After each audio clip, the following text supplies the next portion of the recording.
And in a world where more and more and more and more of us are becoming insulin resistant, that's a very important thing to be paying attention to. Anything that's going to skyrocket blood glucose where you're not coming back down the way that you should is a recipe for disaster, in my opinion. I think you gotta have a dream. The School of Greatness. Really? Yeah. Please welcome Lewis Howes. But my main goal of this conversation is to give people tools to help them optimize their health, their wellness, their nutrition, and overall their life. And I think a lot of it starts with understanding which foods to eat and which foods to never eat. You lost over 100 pounds. You've got under, I think it's 8% body fat now. You've had the worst of foods. You've had the best of foods. What should we never eat if we want to stay healthy and really extend our lives and living longer? Well, sure. And with this, we can almost divide it into two categories, right? Okay. There's the evidence-based category, where we have research from the last few decades. The problem that I sometimes have with evidence-based is, although it's the best and sort of the concrete, is it moves at a little bit of a slower pace than everything else, right? Yes. Like when you start looking at, okay, well, what are we seeing in newer research that might not be evidence-based or might not be epidemiological data yet, or it's just observational data, but it's one of those things where we can still look at basic things and start to get ideas. So the other category is, of course, more, anecdotal, or what we see in observational stuff or rodent models. But I'll start with like the number one I think that almost everyone agrees on, and that's trans fats. Okay, trans fats, never eat trans fats. With trans fats, there is so much data demonstrating that trans fats are related to visceral fat. Trans fats are related to endothelial stress, like all these different aspects that are just inflammatory for the human body. And trans fats you're going to find in most of the regular peanut butters, right? Anything, if you look at a label and it says... Oh man, but I love peanut butter. I know. Well, it's not over, right? You just have to look at the label. It's just with the added trans fat, don't have those. Yeah, if it says partially hydrogenated anything, right? And what that means is they've basically taken a fat that would normally be a liquid at room temperature, and they add a component to it. They basically add additional hydrogens to it to turn it into a saturated fat so that it's shelf stable. So at first glance, it's like, okay, this is great. It's allowing things to be shelf stable for a longer period of time until you realize that you've completely artificially manipulated a fat to be something else that the body, quite candidly, doesn't know how to deal with properly. And that's the one thing is across the board, whether you're a low carb advocate, whether you're a calories in, calories out person, whether you're an intermittent, it doesn't matter what category you're in. You can be vegan, it doesn't matter. Trans fats, I haven't seen any way around it where you could position those as good. Okay, and when you start looking at what that does as far as an inflammatory response within the body, that's probably the biggest piece we need to be paying attention to. What can we do to eliminate these kinds of things? And that kind of just umbrellas into a category of anything that's hyper-processed, hyper-palatable, right? Usually has trans fats in it. Yes. So what are the main categories, Because you could have peanut butter and not have trans fat, right? Oh yeah, absolutely. And usually that's going to be the peanut butter that has the little layer of oil, and you have to take the extra 30 seconds to stir it. Which, the worst part about that is it ends up on your shirt. You're trying to stir it. Yeah, all over your hands and everything. Yeah, it's a mess. It's a disaster. So things like, I usually opt for maybe like a macadamia nut butter or something like that. It's like a thinner consistency. It's expensive, but almond butters, sure. I just think that they're overdone. There's a lot of almond butters out there. Coconut butter, like coconut manna, just awesome, right? So just trying to sub these things out. I don't want to pick on peanut butter per se. Anything that's got a high amount of these hydrogenated oils in it has clearly been adulterated to become something that's, I don't want to say it's not safe for human consumption, but it's not healthy. It's pretty close. It's not healthy, yeah.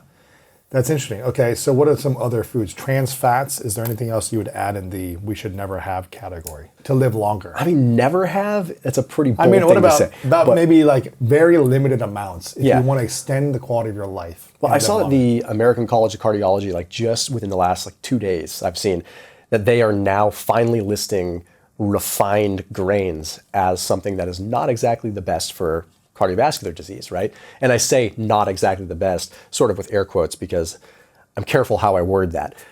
But anything when you start getting in this hyper palatable, refined process, that's going to take the cake. We can get nuancy with all kinds of things. I could talk about sugar. I could talk about, various lectins or whatever. We can get nuancy, and we can certainly pick apart little things there. But the ones that we know are the things that are affecting the brain differently, right? Yes. And The that's cognitive nutrition. yeah, right? well, cognitive nutrition, but also just the signals that it's sending to the brain, right? Like Huberman talks about this kind of stuff all the time. We need to be looking at the bigger picture here. Like if something is hyper palatable and what it's doing to dopamine in the brain, what it's doing to the signals and ultimately triggering us to A, eat more, but B, be like false signaling to the body overall and messing with these feedback loops. So like a refined starch, like if you were to eat, I'm not a big proponent of grains to begin with personally. Like people can attack me for that all day long, but personally, I don't feel amazing when I eat grains. That's just how I am. Your body doesn't process it that well. There's something there. Like I get foggy. I can't put my finger on exactly what's going on. Again, I could pull research from both sides of the equation and we could poke holes in it and have a nuanced argument for The 6 benefits, hours about it. yeah. But one thing is for certain is when you look at the data between like a whole grain, which again is still a grain, and refined grains, What's the difference between very, those very two? different. Well, I mean, a whole grain is going to be in its like whole husk form. You know, think brown rice with the husk on it, right? Think about the layers of digestion that have to occur. Think about how slow and how long it takes to digest that, right? Then you look at something that's refined, something that has been turned into a flour, bleached, treated with deodorants and all kinds of things to like basically make it devoid of nutrients other than just a vesicle for whatever other garbage you're putting on it, right? That's when it's refined. And that's when it is a problem because it really doesn't have much nutrients other than just being a rather empty carbohydrate that they then have to fortify with everything else to ultimately put things back in that they took out when they bleached it and did whatever, right? So when you actually unpack what it is, it doesn't even sound like it's something you should be eating, right? And that's where, again, you can get in these discussions and arguments with people, but when you really explain like, okay, maybe we should just be living as close to the earth as possible, and that's a pretty balanced, honest thing to say. So these refined starches, yeah, you start noticing, okay, yeah, there's potentially more risk for inflammation. There's potentially more risk for obviously higher blood glucose and things like that. And in a world where more and more and more and more of us are becoming insulin resistant, that's a very important thing to be paying attention to. Anything that's going to skyrocket blood glucose where you're not coming back down the way that you should is a recipe for disaster, in my opinion. Yeah. Because what happens when the body is in that high spike of glucose, blood sugar, frequently throughout the day, month after month, year after year, decade after decade? What is that doing to the body, to the nervous system, to the brain, to the gut, and the whole system together? Yeah, you know, I like to... High glucose is problem one, but the secondary problem is the one that really becomes sort of the issue. And that's the hyperinsulinemia. That's the insulin levels being very, very high in tandem with that. What do you call that? Hyperinsulinemia, so it's where insulin levels are really high. So glucose being high is one thing, but insulin also being chronically high is another situation, Like right? Consistently, not dropping down, right? Yes, Yeah. exactly. So that's where I'm very careful with this. Like having a spike in glucose is not inherently bad. That's what the body's, if you eat something with carbohydrates or even eat fruit, you're going to spike, okay? But if you don't come back down, that's when you have a problem. Or if you have insulin that's constantly high because it's, everything's out of whack, pancreas isn't knowing what to do, and beta cells aren't producing insulin at the right rate, and they produce more because they're not sure what's going on. So as long as insulin brings that glucose back down, because you eat, let's say you eat a bagel, okay? You eat a bagel and your glucose spikes high. Well, the next thing that's going to happen is the liver is going to detect that that glucose is in the bloodstream, and it's going to send a signal to the pancreas, and the pancreas is going to secrete insulin. And it's this beautiful harmony of producing insulin that allows the cell doorway to open, and the glucose comes down, and everything's copacetic, right? Everything's all good. But in someone that is insulin resistant, that cell doorway doesn't open, right? So the glucose went high, and the first signal was working. Okay, let's produce more insulin. But the problem is that now the cell is non-responsive to insulin, so you're just producing more and more and more insulin to try to solve this blood glucose problem. So then you have two issues. You have hyperglycemia and hyperinsulinemia, and that's when you really start to have these problems, right? Is that when you get obese, or what happens then? I mean, it can certainly play a role with that. I think the biggest piece is the inflammation piece, right? Like, inflammation can lead to insulin resistance, and insulin resistance feeds inflammation, right? So you have, and I like to think of that as like a static, okay? Think of like radio static. Let's say you and I are talking on a two-way radio, and we're a mile apart. And if there's no static and no frequency interruption, I can talk to you, you can hear me just fine. Okay, but now all of a sudden, something has created a bunch of static, and I'm trying to talk to you and you're not getting my message, or cell phones, a bad signal, right? the more inflammation you start getting. That's the simplest, most colloquial way of putting it. It's pretty static in your disrupting body. this signal, right? And this signal is going to be disrupted from the hypothalamic pituitary axis all the way down to, pancreatic level and lots of different levels in the body. It doesn't just have to do with insulin dynamics. So once this happens, it gets harder and harder and harder to send a signal. And then then everything gets out of whack. And then, you're in states for chronic disease and all this when inflammation levels are high. So, I usually tell people, like, if you're really concerned about this, go get a breakdown of your inflammatory panels, look at your C-reactive protein levels, look at various what are called interleukins. And that really tells you a lot, but without an expert opinion on like interpreting that data, it can just be paralyzing too. Sure. But back to sort of the refined starches and refined carbs, that's something that doesn't have, the fiber's not in place to slow down digestion. Okay, you're lacking the minerals, you're lacking a lot of the other components that would normally slow down the digestion so it can be spiking at a controllable level. And you're left with this like out of control spike that has nothing to slow it down. So what's the leading cause of insulin resistance then? That's a very difficult question to answer. And the two sides that are kind of opposing right now, one side says it's saturated fat intake, which is interesting. Not trans fat, saturated fat. Well, trans fats play a role with that too, but saturated fat in general, right? Now, do I subscribe to that notion? Not 100%. I think in different departments, yes. The other side says, okay, it's just flat out not, eating too much sugar and having sugar high. I think there's caveats with both of that. Consuming too much sugar is certainly a problem if you're not using it. And I think that we just get back to real simple basics here that people on the internet sometimes like to forget because it's so easy to just get tunnel vision and talk about one thing. Sugar is the problem. Sugar is the problem. Sugar sucks. Like, I don't think sugar is something we should all be eating a bunch of. But can you be granted more amnesty with your sugar consumption if you're actually moving your dang body? Absolutely. Yeah. And that's the problem that we face. So the sugar question, yes, eating sugar is definitely a problem when it comes down to insulin resistance, comma, if you are not active. Does that serve as a license to say you can eat as much sugar as you want if you're active? Absolutely not. But the caveat there is, once again, people eat a lot of sugar and then they sit down. They don't move it. And the biggest driver that we're seeing right now for insulin sensitivity, the opposite of insulin resistance, is skeletal muscle mass and moving the body with said skeletal muscle mass. So that when you have that helps you move the insulin down, or what is that?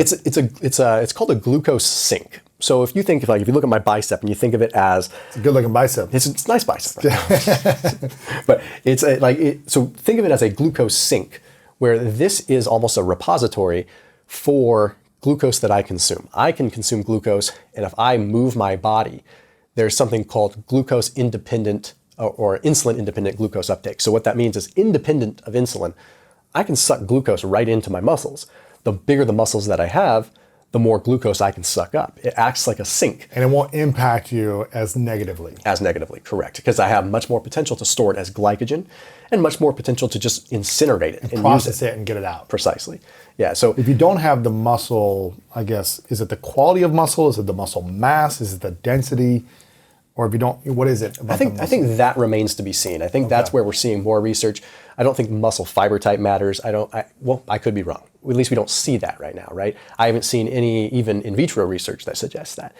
But it's very interesting, and people don't need to be bodybuilders. Like, we're not talking ridiculous amounts. We're talking like muscle is the biggest suction of glucose. Mm-hmm. So, it would be a very simple explanation to say, like, if I had someone that was 110 pounds sitting next to me with very little muscle, and we ate the same size piece of cake, that person's glucose would probably spike higher than mine, right? And even if we took similar weights, but just looked at lean body mass, like let's say I'm 180 pounds, someone sitting here is 180 pounds. I have 140 pounds of muscle, that's not gonna be accurate. I have 140 pounds of muscle, they have 80 pounds of muscle or something. Their response to that piece of chocolate cake is going to be totally different to my response to that chocolate cake, even though we weigh the same. Right. So that is such a big piece. And then I usually say, like, even moving your body, like flexing your bicep or doing some squats, sucks glucose into that muscle super fast. Without lifting weights. Flexing, just moving the body. And so when you say, like, what is the biggest cause of insulin resistance? It's the consumption of these hyperpalatable processed carbohydrates and high amounts of carbohydrates in conjunction with not moving the body. That's why, I mean, you see athletes that can consume 500 grams of carbs. And that's maybe like, that's the bone I have to pick with a lot of like the CrossFit community is they have like the high level CrossFit athletes that are like 500 grams of carbs, 500 grams of carbs, talking to the entry level CrossFit athletes that does 40 minutes of CrossFit workout and then sits on their butt the rest of the day in their office, right? They're not constantly moving and flexing and being mobile and stretching and all that stuff, yeah. And I guess, I mean, to do a service to the other part of this discussion, the saturated fat piece is interesting because the saturated fat piece basically implies that, okay, when you consume high amounts of saturated fat, it does affect beta cells and their production of insulin.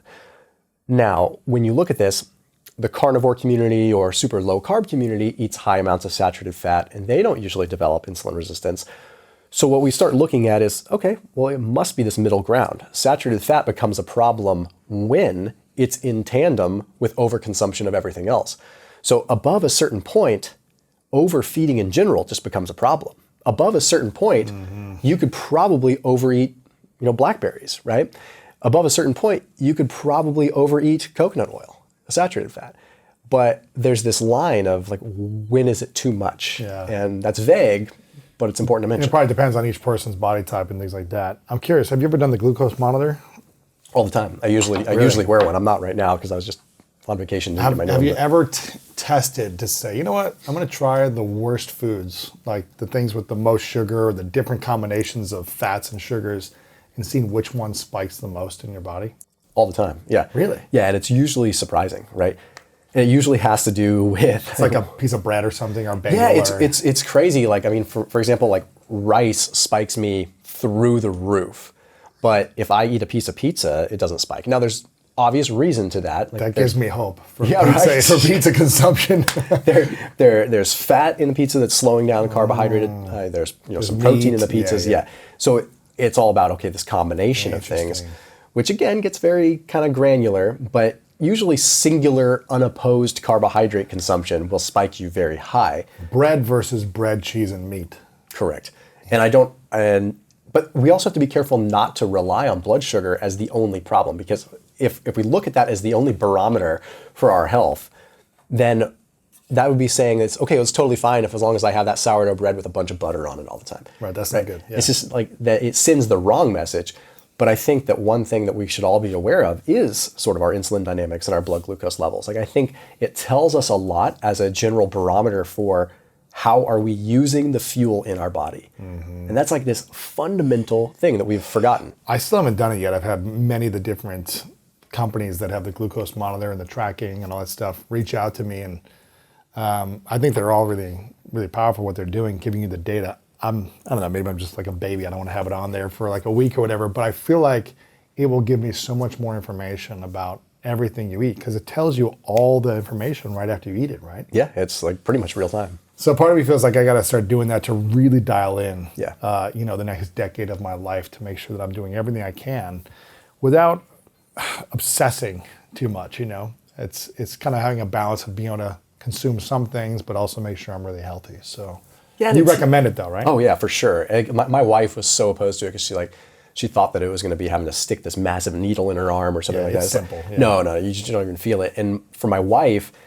it taught her so much about like when her cycle was coming and things like that. Like crazy stuff that we don't think about in the mainstream.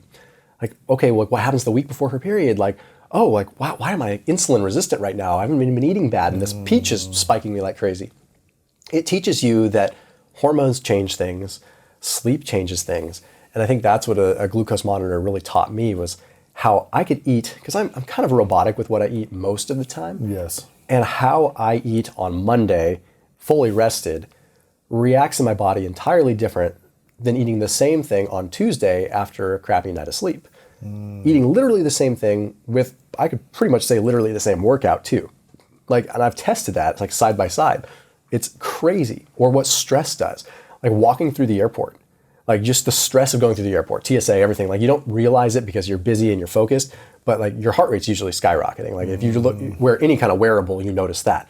But what you don't realize is what's happening to your glucose. And like it gives you a perspective of, wow, people that are stressed out all the time, like no wonder they have chronically high glucose. It's not just their diet, it's also their lifestyle And it gives you, again, it's just another data point, and it's just like all the data points we can get to help us navigate our life. So what I'm hearing you say is stress is a massive factor, and the ability to manage stressful situations and stay peaceful under stress is a massive factor in staying healthier versus getting sick or having more inflammation in your life. Is that what I'm hearing you That say? I can say undoubtedly. So it almost sounds like you could eat the perfect foods. You could, get 7-8 hours of sleep. But if you don't know how to manage your emotions and you allow your environment to stress you out, your relationships to stress you out, your bank account to overwhelm you, then it could affect you and you could be extremely unhealthy in the body as well if you don't manage stress. Is that what I'm hearing you Dude, say? 100%. Even if you do all the right things. Yep. Tracking your foods, your macros, your That can stress you out more. your fasting, your whatever it is. But if you don't understand how to connect the mind and the heart Yes. and create peace and heal the different things that are causing you to be triggered, then you're going to be overwhelmed and your body's going to be sick. Correct. Yeah. Wow.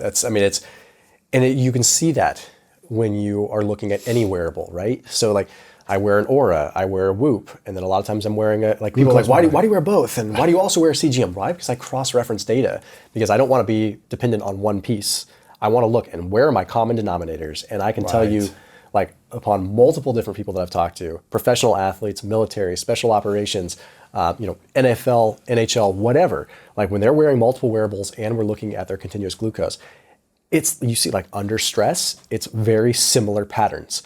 It's poor response to glucose, poor response to, more stress. It becomes a catalyst to like any little bit of stress. Sleep deprived plus stress, you're like a ticking time bomb, right? And they usually go hand in hand because you don't sleep when you're stressed out or you get stressed. You're eating snacks at night or whatever it might be, Yep. right? Yep. So, okay, let me get this. This is interesting.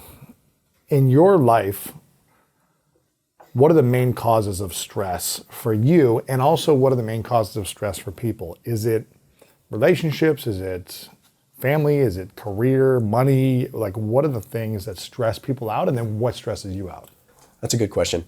I think the people that I talk to at various high levels, again, professional athletes, military kind of works in with special operations groups that I work with, their family dynamics are exceptionally stressed because so that's a little for 6 months or just special operations they might deploy last minute, whatever, right? So that's almost an anomaly. So their situations are heavily stressed relationship based, relationship wise. But with the bulk of people that I talk to, a lot of their stress does come from relationships and does come from their family. Really? And it's wild because I've had to position myself in a different way. Like relationship, like I've been with my wife since high school, right? So that has the ability to weigh on me heavily. I have 2 small kids. That is stressful, but how you perceive that stress is everything, right? Remember, Angela Duckworth's work, I'm sure you're familiar with that. Yes. It's like how you perceive stress is really how it impacts you.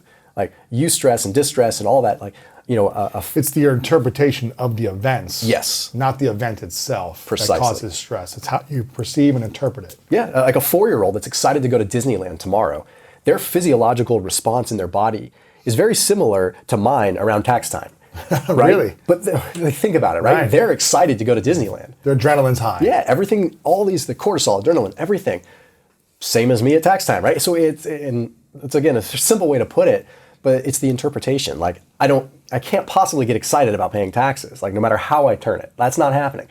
But I can, if I really, really try, like find positive spins on it that might lessen the load. Right. And my point in saying that is that with people that are stressed about their relationships, or I say family because relationships can be a little bit tougher. Like when someone just meets someone and there's relationship stress because you're trying to align core values. But once you're in a relationship and you have a partnership. And core values are aligned and Yes. things like that, like how you perceive that stress should be different. Like I encourage people, especially with pro athletes that are traveling all the time, be like, look at your relationships and your family as a positive. Like that is stress, just like working out. The stress you are experiencing with your family, although it's tough, it's working towards making a better relationship. Okay, compare that to like the stress, like financial stress, and some things that are somewhat out of your control. Not to say that families aren't that are totally in your control, But I look at my family as like, I'm not going to let this be a stressor that's going to churn and burn. I'm going to let it be a stressor as like, I need to be intimate with my wife because it's important to our marriage, even if I don't want to be. I don't see that as like a bad thing, like, right? Yeah. Or I need to spend this time with my son, even though I'm tired and exhausted. Like, I'm like, oh, damn kid. No, it's like, okay, hey, like I'm tired, but it's just like going to the gym. I know this is doing me something good, even if I'm not in the mood. So that's a different category. And then like what stresses me out personally, similar to you, like we're visible all the time. And people forget that being visible comes with a lot of different negative attributes. Like, sure, it has its perks. Sure, it's great in a lot of ways, but anyone that's ever been in the limelight at all and under scrutiny all the time, that's a constant stressor.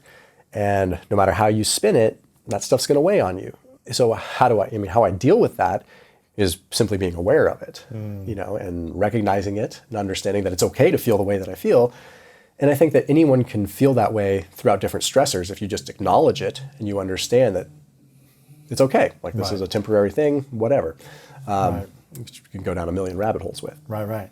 Before the interview continues, if you feel like you're not living your most authentic life, not leaning into your purpose, and not living the life that your future self would be extremely proud of, I've written a new book called The Greatness Mindset, and I think you're gonna love this. Through powerful stories, science-backed strategies, and step-by-step guidance, The Greatness Mindset will help you overcome all the different challenges in your life to design the life of your dreams and then turn it into your reality. Make sure to click the link below in the description to get your copy today. Okay, let's get back to this video. I'm curious about how you got into this space in the first place, because at one point you were about 280 pounds, completely, overweight at the time. How did you get there? What were the emotional and psychological reasons, if you could look back, that caused you to get your body, your health, and your life to be in that direction? What was the key that unlocked you to becoming in this field and, now losing all the weight and being, less than 8% body fat and, a chiseled Greek god on YouTube? All these things that have supported you in getting, you went from one extreme to the next in a sense, but you became very educated and informed. And how did this all come about? Yeah, so it's a good question. I mean, when I was at my heaviest, it came from, I was a skinny cross-country runner in high school. Okay, I played rugby, but I was a winger, so I was always kind of the light, fast guy.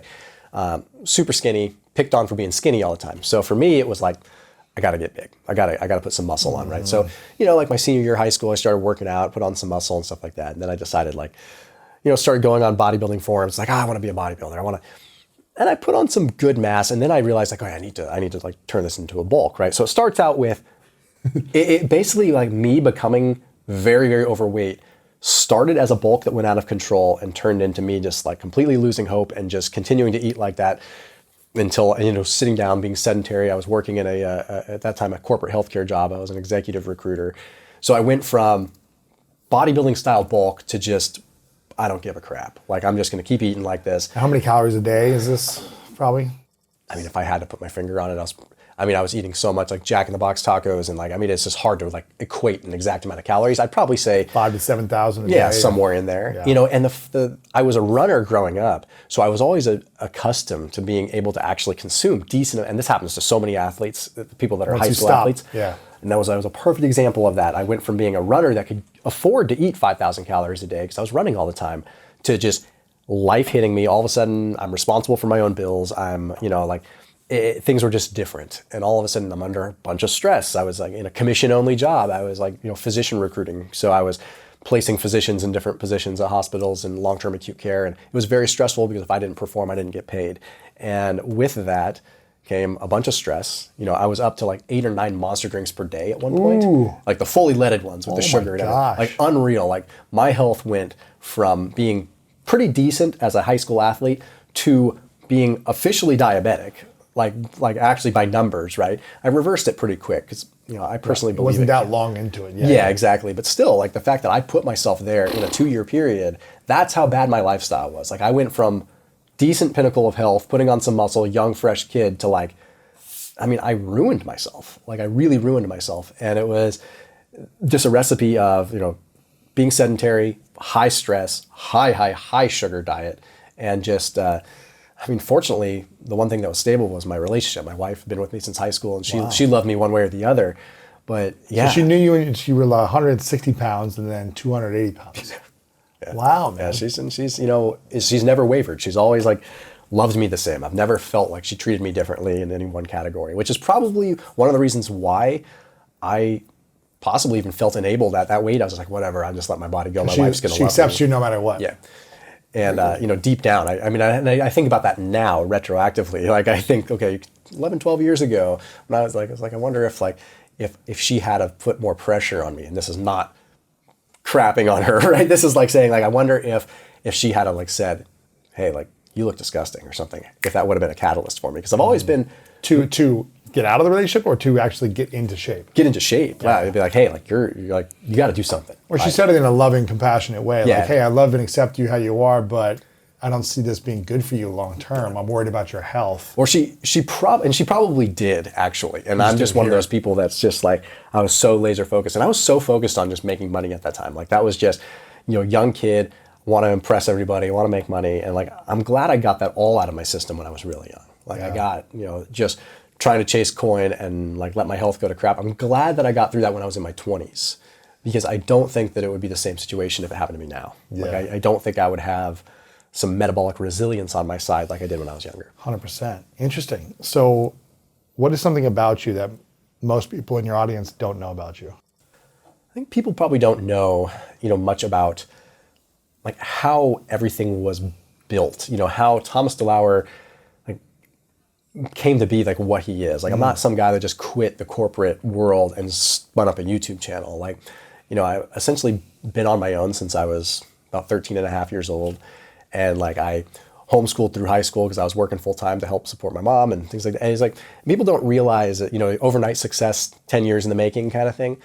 Like, I mean, for so many years, my wife and I, working 16 hours just to make ends meet. And it's just like, eventually things started to click. But people don't realize what positions people to be.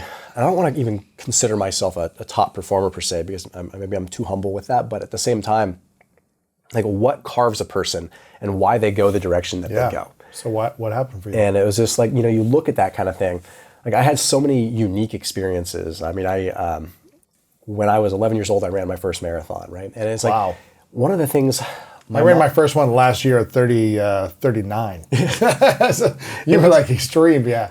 My mom was, and I've thought about this a lot, right? Like, I feel as an adult that perhaps I could not get the approval of my mother unless I was running, right? Because my mom was a runner. And I don't think that was her intent, of course. But as I've gotten older, I realized like what I crave, right? You look at like Tony Robbins has always talked about like, who did you crave attention from, right?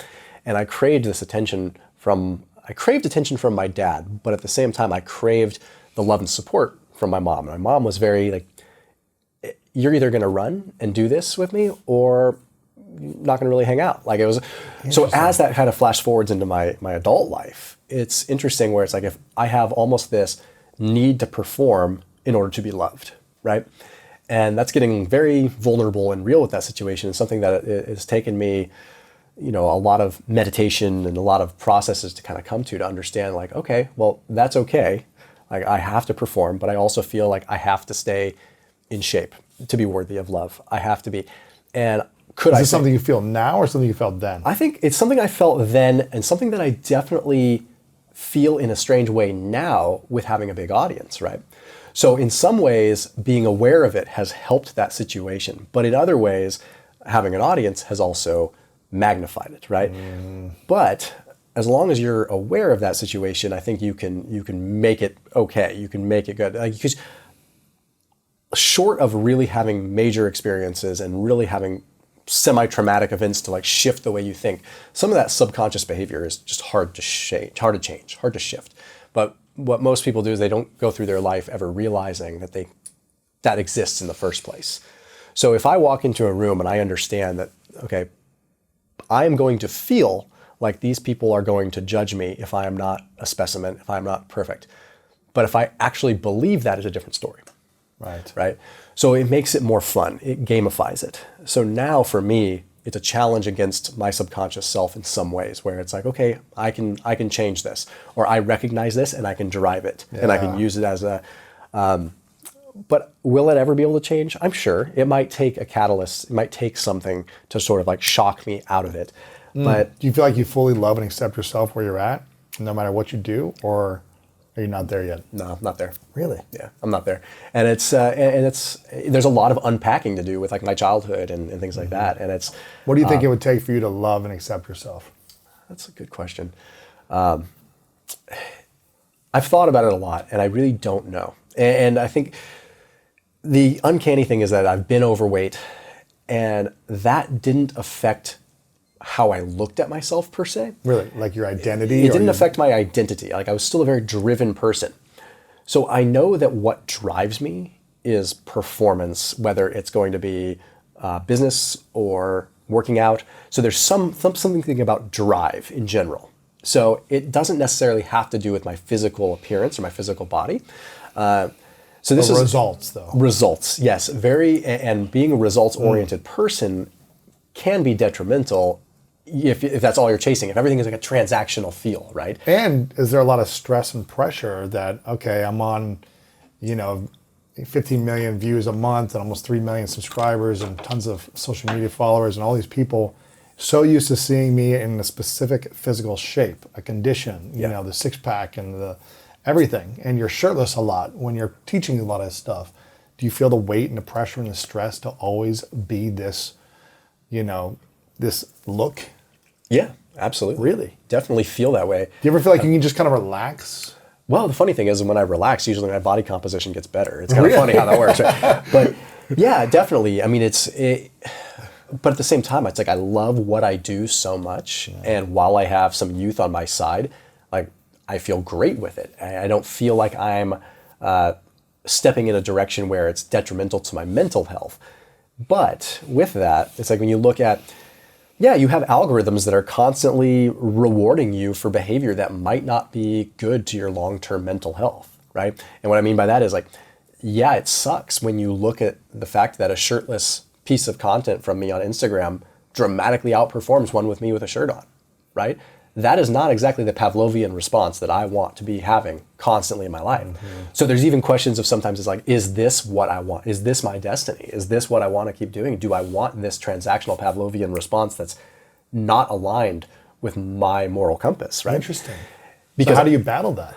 I'd say like I can battle it by utilizing like different systems within social media. So for example, YouTube is a chance for me to, like, I'm hardly ever shirtless on YouTube. Like like YouTube is something where people respect me for my ability to articulate complex subject matter. Your research, and that's something that I could do if I got hit by a bus and paralyzed from the waist down, right? Like, or from the neck down. Like I could still do that, and I still think people would respect me for my intellect. And it just goes to show in different worlds, like how Instagram is such a different platform where that is much more visual, right? So I try to kind of find that balance where I get a little bit of both, okay? Like YouTube, it's an opportunity to flex my mental muscles, so to speak, and really articulate these things. So it's almost a systematic way of doing it. Now, that's very surface level, right? I think what you're asking is like at a deeper level, like how do I balance this stuff? And I mean, obviously through lots of meditation, through lots of, external work and internal work, it's about, okay, like how do I, interpret this in a different way? I mean, if it's going to be, I'm trying to think, I don't want to say this and have it go off, but obviously psychedelics are a piece of that, right? But I don't necessarily want to talk about that. So just various ways, through meditation, how do I achieve a different perspective? How do I understand this different piece? Or, and also just, good old therapy, right? I think that people they put this in a bucket where if you go to therapy or you talk about situations, you talk about your life, that it's a point of weakness. But I use it as an advantage. I mean, this is something like it's like a cheat code. Like if you learn how you react to something and why you do certain things, it is a cheat code for how you can better help others. Right. And people forget that. So the fact that I'm still on a journey of mastery, I will never master myself and I will never reach ultimate mastery. I'm at peace with that because it gives me something, again, being so driven, that makes it nice. It's like a constant journey that I can go on. On a scale of 1 to 10, let's call this the self-love and self-peace scale. 10 being you fully love and accept yourself and you have a lot of peace internally. 1 being you hate yourself, you have no self-love, and you're in constant stress. On average, where do you fall on the scale right now? 6.5. 6.5. Yeah. What does that feel like? I'd say it feels like I'm confident in just about every decision that I'm making consciously, but I feel like there's a little bit of a misalignment of my little cognitive dissonance of my core values and what maybe I'm destined to do in my life. What are you destined to do? What do you believe is being called to do? You know, I feel like I'm scratching the surface of it right now. I do believe that I'm destined to help people, but I feel like I'm destined to help people in a much more direct way than the sort of indirect mass way that I do right now on YouTube. I feel like there's something bigger. I feel like there's call it an existential crisis, if you will, in some ways, but I feel like there's more that I can give and more that I can do to help, not just others, but myself indirectly by helping others. So I do wake up frequently thinking like, am I living to my full potential? And as I've gotten older and I start to feel aches and pains more in my body, and I realize like, okay, things hurt when I work out now, and things like, okay, what I used to sort of translate into how hard can I push physically, now it's a lot more of, well, what more can I give, and what more can I do mentally and spiritually and all this? Interesting. Which is vague, but I just feel like there's more on the table. I feel like the plate is definitely not full. What would it look like?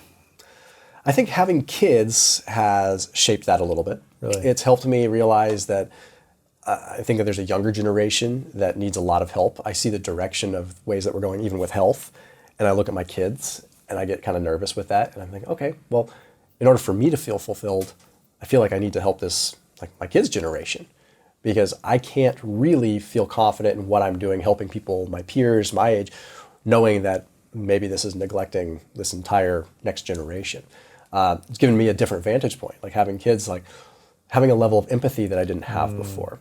And is what I am doing, although seemingly altruistic, is it actually more selfish than anything? What? Your business, your My business and my business is brand. my being, right? Yes. And I know that's very deep, but I look at this younger generation and I have a feeling of like discontent, and I'm just kind of like, oh man, like they're getting the short end of the stick here with everything that's kind of gone on in society, right? Like everything, like how do I help that? But I don't know how to help. You can teaching parents, really, on how to eat well, to live well, and so that they teach their kids would be one of them. That's a very, very good point. And that's happening indirectly, right? Right. And that's like you saying things like that. That's like, okay, there's a conscious feeling there that, okay, maybe there is something that's, and this is all in trying to achieve a different level of greatness, right? It's not because I'm picking apart what I'm doing and I'm not happy with where I am. You're not fully fulfilled. I just know there's more. There's got to be more. Yeah. Well, 6.5 it's like a D.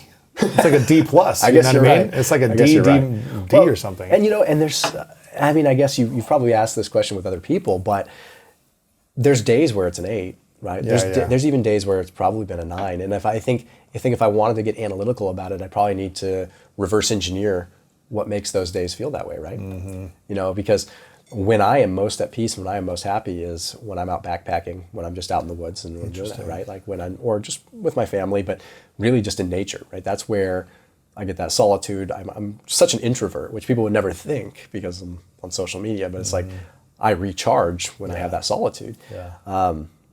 So it's very interesting. Like if I start reverse engineering, okay, this is when I feel optimal. And the cool thing is, and this is motivational for, I guess, everybody, is that regardless of whether I wake up as a 6 or wake up as a 10, the one thing that never really wavers for me anymore is the eating patterns, right? I've stabilized that. And I think that can be done with anybody. And I want to transition for just a second because I want to give motivation for people that feel that way. Because a lot of people, if they were to wake up feeling like a 6, they would eat like a 6.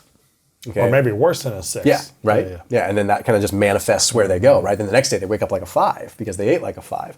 So I guess in a very simple way, eat like a 10. Always eat like a 10, and you'll feel like a 10. But how do people actually do that? I mean, I've had a lot of different nutritionists, and health researchers and experts in weight loss and all these things, psychologists, therapists talking about these things. But for so many people, it is extremely difficult to discipline their diet, to discipline their nutritional intake, and be consistent of eating healthy, good things that they know they're supposed to do consistently. Yeah. I'm one of those people. I've never been drunk. I've never been high. I don't do drugs. I don't do psychedelics. I don't do mushrooms. None of that stuff. But sugar is a thing that comes and goes in waves. Yeah. Some weeks and months I'm extremely disciplined and minimal, and other times I'm just like, I feel great, so let me just, it's not going to affect me, and then it affects me. And it's been hard, and I'm a very disciplined person, but it's still hard for me to be very disciplined on nutrition 100% of the time. Yeah. So and I'm disciplined, I'm striving for greatness and performance and results.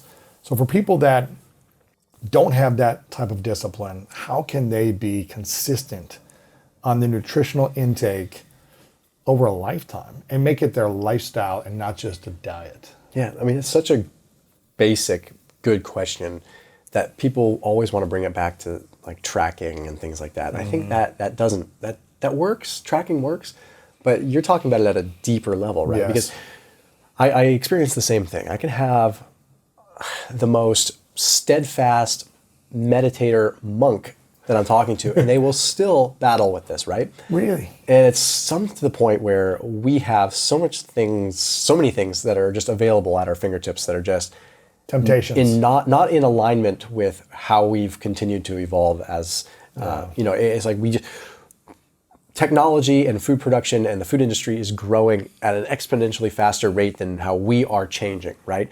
So we have these things that are available that just simply shouldn't, and outside of putting yourself in a locker and like away from these foods, a total echo chamber, like you are fighting temptation all the time. And we have to recognize that there's only so much power in your prefrontal cortex. There's only so much willpower. Right? Yeah. Like it's a finite resource. So with that, you have to kind of change your way of thinking. And the way that like this occurred to me like 3 years ago or so when I had a really, really bad like sinus infection. And I've always had kind of recurring sinus infections ever since I was little. But I got one that was really bad and I couldn't taste or smell for like 2 months, right? And that was something where I realized like, why am I still craving these certain foods? I can't even taste them, right? And it was like this aha moment where I'm like, this is clearly a mental thing because something sweet hits your taste buds. It's not just the taste of it, it's what it's doing in the brain. So changing your relationship with food, changing your relationship with struggle has been a very big thing, right? So for me, I always had this kinesthetic awareness thing with my workouts, right? With workouts, it was like if I inflicted pain upon myself and it was positive pain for a workout, I could flip this kinesthetic switch that was like, I called it my pain switch, and I would flip that pain switch, and as an athlete, like that's sometimes just what you do, and it happens inadvertently. Sometimes you visualize it, but visualization is huge. So for me, I'd visualize flipping the pain switch. The switch is off, I can now push it harder and push it past my normal aerobic capacity, anaerobic, whatever. I realized, why can't I apply that same thing to nutrition without becoming robotic, but becoming very, very aware? And so I've changed my relationship with how food makes me feel. So and that's taken a lot of work. So what do you say to yourself? What's the conversation, the inner dialogue, the mental strategy you use to do that? As simple as it sounds, whenever I would eat something for about 2 or 3 months, I would simply say like, food is fuel. Food is fuel. And that sounds very, because you don't want to take the fun out of it. I still love food, right? So when you do that, but you have to train yourself to believe that like, okay, if I'm eating this sugar, that's okay, but remember it's fuel and I should use it, right? Or and that's the thing here. So if I'm going to eat it, make sure I move my body, go for a 10-minute walk up some stairs, move it a little bit, just get it out. When you change the relationship with food, you're not abstaining, you're changing the reaction, right? So like, and I should never have a bucket of ice cream and then just sit around. Well, it's just the thing, right? It's like, if you're going to do it, eat it in the morning, eat it for breakfast, whatever. Right. And then go move all day. Exactly. So that relationship, I mean, it gets much bigger than that, right? But that relationship with food is everything. And so many of us have a distorted relationship with food. And for me, I've been on opposite ends of sort of the spectrum, right? Like when I was younger, I was practically, as a runner, I was practically eating disorder category the other direction. Like I have to be as light as possible. Oh, I don't want to eat that. I don't want to get fat. I don't want to. And then it kind of went the other way, where it was almost like masochistic, where I'm just like, I don't care. I'm fat already. Let's just go all the way. Yeah. Okay, now it's kind of like fine, a little bit of that middle ground, but the pendulum probably swings much more towards how I was when I was younger. Got to stay lean, got to stay this. But I also have recognized that like food is still reward. And we are constantly told that food shouldn't be treated as a reward. Don't reward your kids with food. I call on that. The reason is because like food has always been a reward, right? It's always been a reward for us. You get the hunt and you get the food. Yeah, you go gather and you get the food. Yeah. It's simple, right? It's what you have to do is you just have to, once again, change the relationship with the feelings attached to food. Recognize that those feelings are there, but do something with them rather than just let them be and consume you. If I am going to go and eat that ice cream, then I'm aware of what that's doing in my body, and I'm not going to let that turn me the other direction and get depressed and go eat more. I'm going to say, you know what? This is an opportunity to move more, an opportunity to move tomorrow. And that's not having this transactional relationship again, because what you don't want to do is say, I'm going to eat some pie and now I'm going to punish myself by going on the treadmill. That's the exact wrong thing to do, right? But you do say, okay, I'm going to eat this pie. Great, I've got full glycogen tanks. I'm going to go work out. I'm going to get the best workout of my life. I'm going to have some fun with this, right? And I teach my kids the same thing. And having kids has really made this apparent. Because kids are constantly, I want a snack. It's like they have 5 stomachs. I don't understand it. But, and like, how do you, like, if they're reaching for like a Lara bar or something that I would still consider healthy, but has a decent amount of sugar from dates and stuff, right? Like kids just crave these things. And how do I teach them that you can eat that, but we should really get out and move, right. And it's kind of like how I translate it to them is, hey, it's fun to feel good. It's fun to feel good, right? Like you've got this energy from that bar. Doesn't that feel good? Like let's get out and let's use that energy. Let's go have fun. And now it's to the point where my kids are like, can I have a Lara bar? I want to go outside and play. I'm like, this is awesome. Like that's cool. Without actually like molding them in any weird way, I've helped them like light a spark to understand that like when they eat this, and at a young subconscious level in their brain, it's probably forming something that's beyond what we even know in research, where maybe they taste something sweet and now they naturally want to move, versus saying like, oh, shame, guilt, I shouldn't have eaten this, it's terrible. No, we're going to go have fun, we're going to play. And but I teach them that with not just sugar, I teach them that with fats too, because I think it's also fundamental to learn that all food is fuel. Yes. But be in touch with how it makes you feel. So how I retain that discipline is the exact same way. It's like, how do I feel? What do I feel after I eat this? Did I feel crappy? Okay, well then that's probably a pretty good articulation of what that's doing in my body. And with that, it's really turned into this intuitive eating. And that's like, I guess, it's a great segue to talk about how fasting has worked, right? Because fasting has allowed me to have more flexibility with my diet in the confines of still like appropriate discipline, because I can flip that switch on and off a lot easier. Fasting, not fasting, fasting, not fasting. So. And you're there's a few things I want to talk about here before I get into fasting. One is the mantra, it sounds like you had, the mental switch, the mantra of food is fuel. Yeah. So is that something you would think about right before you were making a decision of what to eat? No, you'd see something? Usually while eating it. While eating it. So it wasn't helping you make a decision of like, okay, here's a candy bar. Am I going to decide is this going to help me and fuel me in a positive way or a negative fuel? That's too willpower-y. That takes too much energy. So you would still eat the candy bar if you needed, or if you did? Well, yes. And granted, this was happening 3.5 years ago, so candy bars weren't really in the equation anymore. Right. But that being said, an apple or whatever. Okay, yeah, or something like, because I would still crave fruit or whatever. But yes, exactly. It's like while I'm consuming it, it's like really trying to teach my body and understand like this visualization. You know the power of visualization, obviously, just yourself and the guests you've had on. It's like that visualization with eating something can be just as powerful. So you would say this as you're having a bite of the apple or whatever it might be having an internal conversation, food is fuel, and then having a positive relationship with something that might be looked at as negative before. Is that what I'm hearing you say? Precisely, yep. And training your body to appreciate the food and to say, okay, I'm going to go act and move my body after I eat this, and it's going to help me, it's not going to hurt me, and I don't need to be shameful about eating this. Is that kind of the process? Yep. Because a lot of people that eat something and they they feel good because it tastes good, but then they feel shameful. Yes. And that doesn't help them because then they have more of that to have the good feeling and then feel shame again. And the cycle continues. Because what is happening here is much different than what's happening here. Yeah. And, you know, in our world, like, we get this instant gratification from food, especially like the translation of, I see a direct correlation with my time scrolling social media and my addiction to my phone, direct line item correlation to how much I crave snacking and things like that. It's the same firing, you know, right? It's like that same dopamine itch that needs to be scratched. Yes. And just in the same way I get addicted to looking at my phone or checking my email, that usually correlates with how much my addiction to food is at that point in time.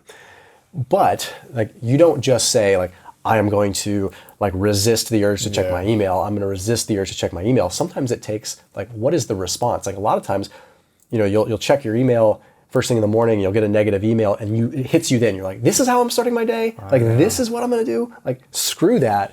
And that's your catalyst. But like with food, you eat a Snickers bar and it feels so good up here. You feel like you're doing the right thing. It's amazing. Everything is telling you in that immediate moment that this was a good decision, Lewis. Like, you did the right thing. And your belly afterwards is like, oh, why is it digesting weird? And now I feel like lethargic and And you go out and you move and you try to do something with it. And yeah, you're going to have some fuel, but you're going to be like, you know what? It's crazy enough. That didn't feel as good as when I had that apple. And you start creating this internal, like, checks and balances, if you want to call it that. Mm-hmm. I want to ask you a question about belly fat because I feel like this is, what is the stat now? 40% of Americans are obese. Is that the stat? Somewhere around 40, 45, something like that. It's pretty crazy. It's probably what, like 3% of Americans have a six pack? I don't know what the percentage is, but it's probably very low.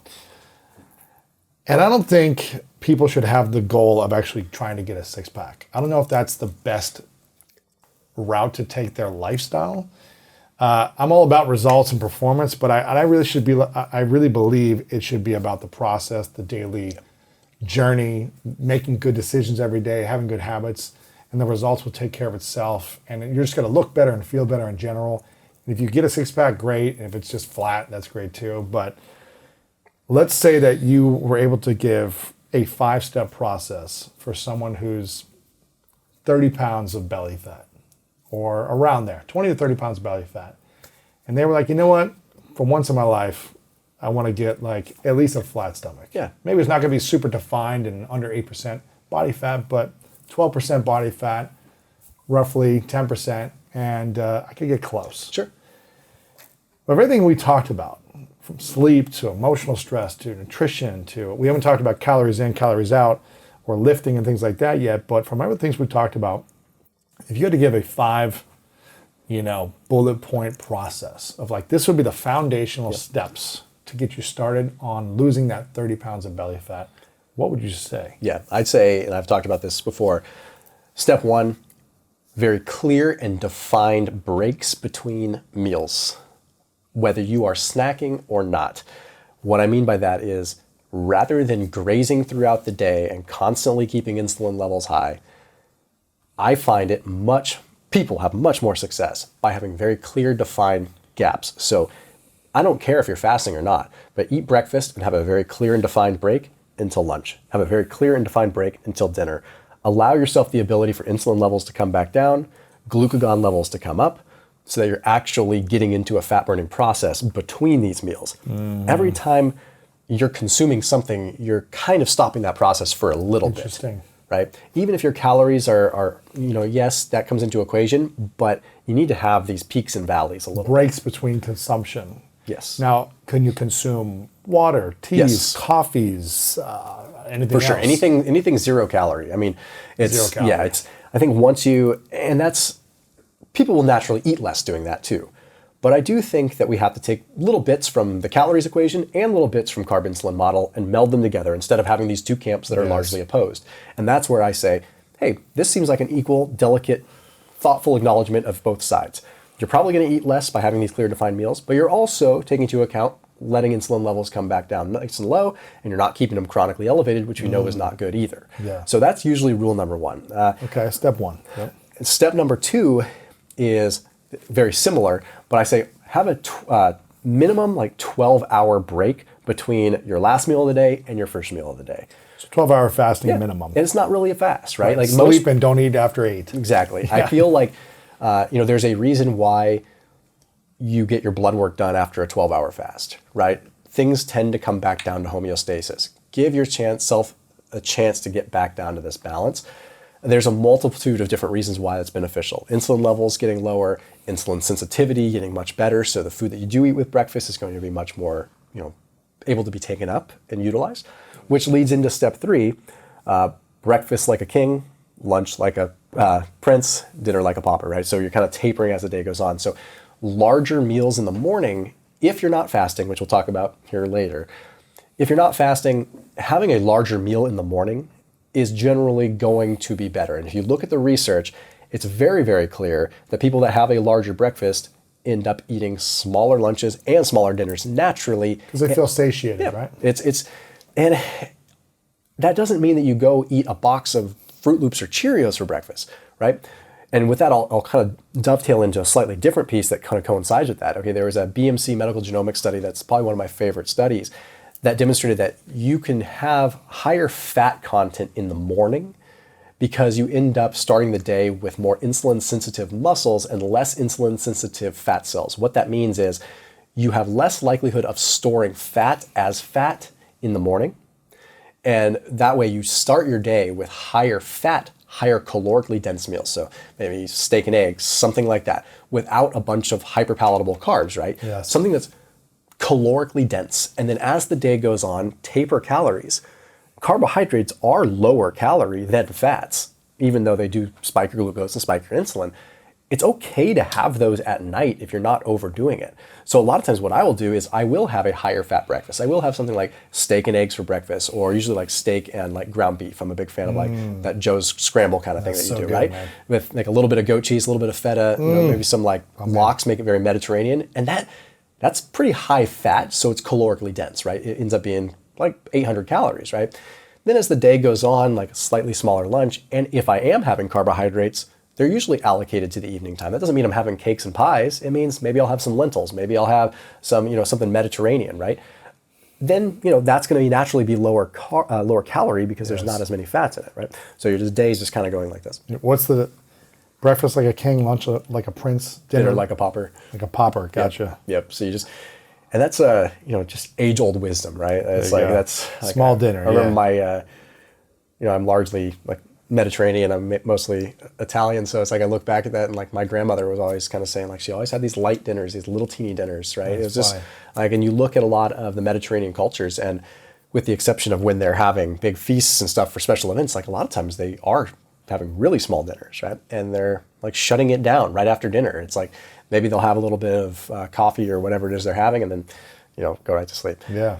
And then when you go into step 4 is your diet should optimize your sleep, right? That's something that we kind of talked about in the beginning, but the best way that you can optimize your sleep without really digging super deep into what is stressing you out and causing this sort of internal battles that might be keeping you up, cutting your food out a few hours before bed is usually very, very powerful for people.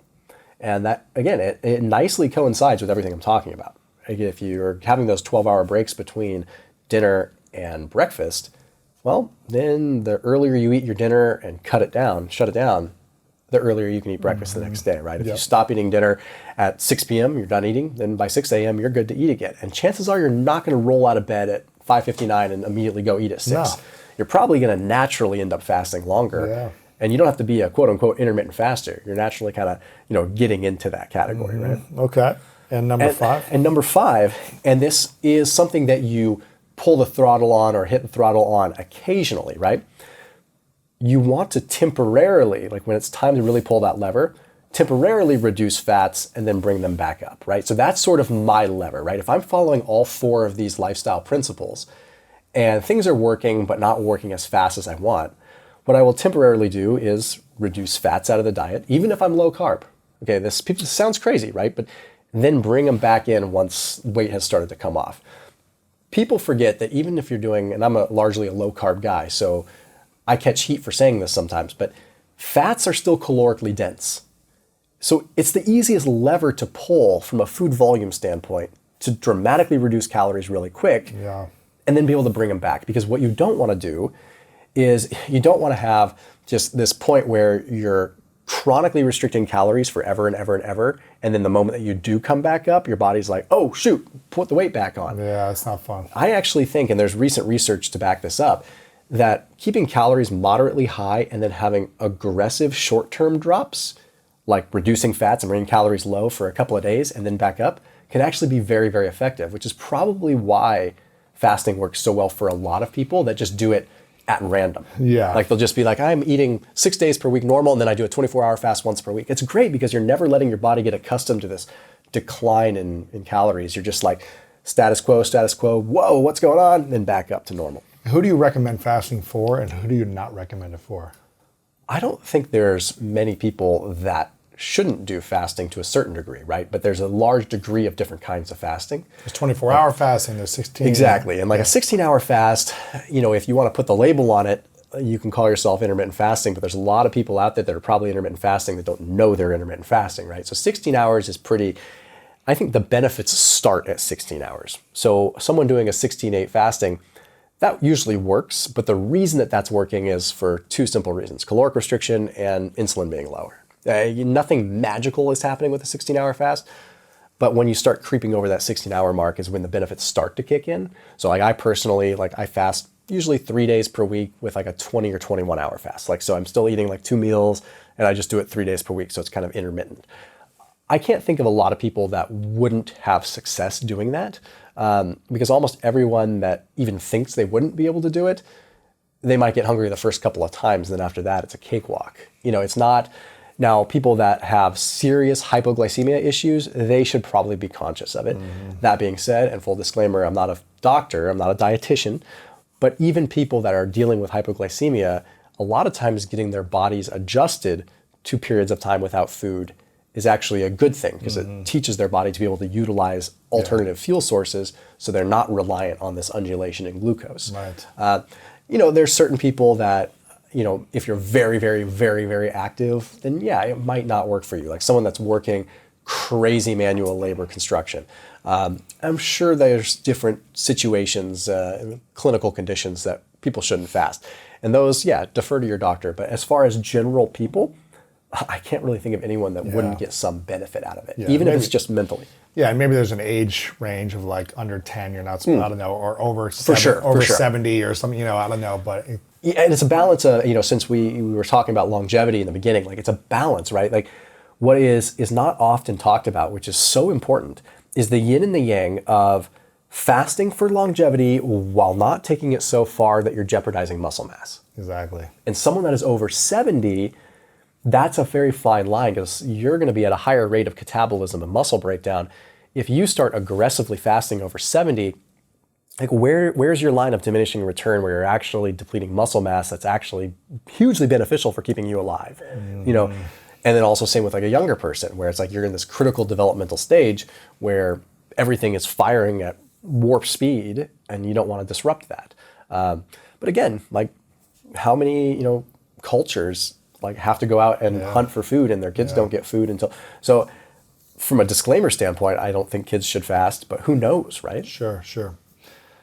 What is your position on working out, burning quote unquote calories, I guess, and also just consuming less or the right kind of calories on losing weight and building muscle? Yeah. Okay, so this is an interesting one because deficit in general is very vague, right? So if you ask anyone in the nutrition community, they're mostly going to say, most of them are going to say, yeah, it's a caloric deficit that matters, right? But there's two ways to go about a deficit: a nutritional deficit or an exercise-induced deficit. Is one better than the other? From what I've looked at, generally, and what I've experienced, you're quote-unquote fluxing, and I'll explain this: fluxing, F-L-U-X, it's called G-flux, at a higher capacity when you are inducing a deficit at an exercise level because you have more metabolic activity happening. So it's like if I was sitting on my couch just starving myself, I have a hard time wrapping my head around the idea that that is good, right? I think activity matters. There's a fine line of what's too much. But so there's something called G-flux, and G-flux is essentially where it takes energy to burn more calories. So if you eat 2,000 calories and I eat 5,000 calories, and you expend 2,000 calories and I expend 5,000 calories, on paper, it would look like we're both at net zero, right? Okay, not the case. I have actually burned more calories because there is an energy demand associated with sort of the mobilization. I call it like a mobilization fee. Like you always have to pay a fee if someone comes out to change a windshield or 5 windshields. You're going to pay more to have them change 1 windshield typically because you pay that mobilization fee. I'm having to mobilize more metabolic activity, and that alone, the flux of that actually has an energy demand. And there's been plenty of research to back this up. So someone that's consuming 5,000 and burning 5,000 actually burns way more than someone that's eating 2,000 and burning 2,000 because of the energy flux. So, and your body probably keeps burning after you burn more. yes. Because you've had to spend more energy to burn those 5,000. Totally. So your body just doesn't shut off. Yeah. It just continues to burn for probably so many more hours. 100%. And like Alan Argon had put it in an interesting way. And he was like, yeah, like if there's someone that is like, if obviously being around professional athletes, you can almost feel an energy that they have that is different from someone that is like, let's say, wasting away on a hospital bed. There's literally a different energy that is given off. Like and that sounds woo-woo witch doctory, but it's not. It's like they are fluxing at a different capacity. Like their caloric intake is high, their expenditure is high, everything is buzzing, right? Compared to someone that is like withering away and dying. It's just a different energy and different demand. And that G-flux is very real. But with that G-flux, you have to ask, is there so much burning, so much activity, so much oxidative stress? Are they actually negatively impacting their lifespan because you're increasing this overall like burn hot, die young sort of thing? That remains to be seen. So I'd like to say, I think it's a delicate balance of in between. I think periods of nutritional deficit and then periods of exercise deficit and kind of like balance it out. If you want to get really like granular about it, like try to figure it out what works for you, do a schedule of it, because I just try to follow it naturally. There's periods where like I just don't have the energy to push it really, really hard in the gym. So I throttle my deficit nutritionally. And then there's times where I feel like an animal and I can train really hard for like a month or two. And then I'll eat more and I'll let my deficit be driven by exercise. So I think there's a balance of doing a little bit of both. Exercise definitely drives metabolic changes like, exerkines and all these different things that trigger changes in our genes that are tremendous for longevity. Sure. I think there's a big discussion to be had there. If someone's looking to build muscle, what do you think the key things that they should focus on should be? I think stimulation, number one. I think I had Dr. Tommy Wood on my channel not that long ago, and it's so interesting to talk to him about this because stimulation and stimulating the muscle is the most important thing above even like calories for building muscle. There have been interesting research papers that I've seen that people in a caloric deficit, as long as protein needs are met and muscle stimulation is there, they build muscle, even if they're in a deficit, right?